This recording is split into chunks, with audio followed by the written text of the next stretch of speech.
Hey guys, this is Andy the Gun Guy out here at the shooting range. This is where we're giving the free concealed carry classes out in Inverness. Now the video you're about to see is a little bit disturbing. The good news is the guy had a gun and survived. The bad news is he did just about everything else wrong. So it's a typical Sunday night for this convenience store clerk in Contra Costa County, California. Say that 10 times fast. As he's counting his drawer, this Air Force veteran doesn't bother looking up when two hooded individuals walk in. He then glances up for a second, but makes a mistake by not identifying that these two guys with covered faces might be a threat.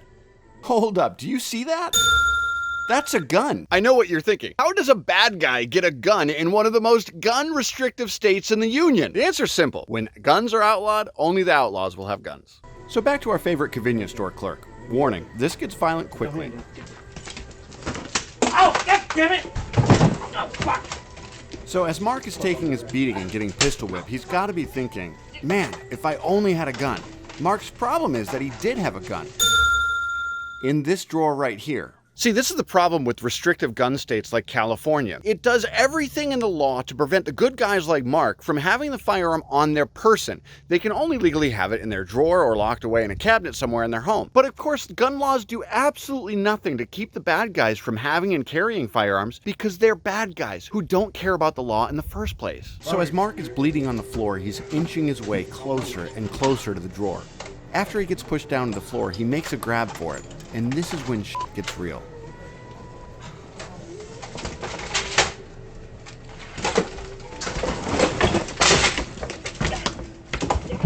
You got a gun, bro?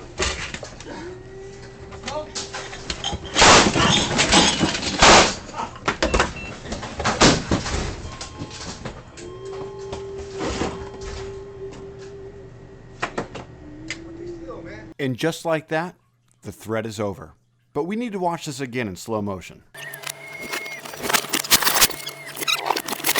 So Mark opens the drawer and goes for the gun. And as he's reaching, bad guy number one sees what he's about to do and lunges to control the firearm. The good news for Mark is that the bad guy only has one hand to control Mark's firearm because he's trying to maintain control of his own pistol.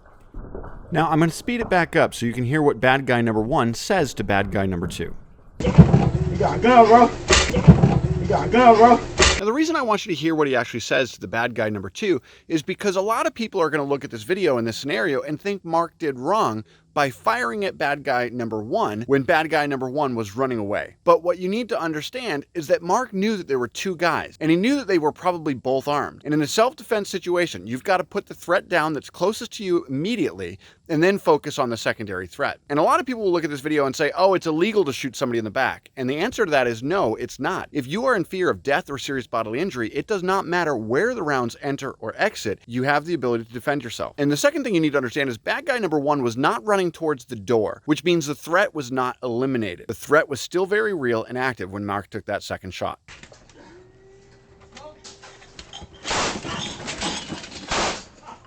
Now watch the restraint Mark has. As bad guy number two is running towards the door, he's aiming his own gun at Mark. But Mark doesn't take the shot because he knows that our goal as concealed carriers isn't to kill anyone. It's to use the minimum amount of force necessary to prevent death or serious bodily injury against ourselves or others. Now, unfortunately for bad guy number one, he was found outside deceased, but as the old saying goes, if you play with fire, you're gonna get burned. So there's a couple of main lessons that we can learn from this video.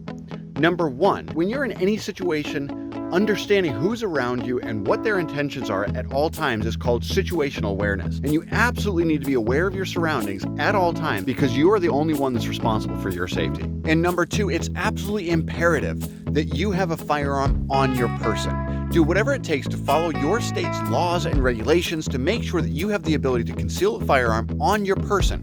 Because as you can see in the drawer, doesn't really help. This is Andy the Gun Guy giving free concealed carry classes out here in Inverness. And as always, my message is to get armed, get trained, carry daily, and long live the Republic.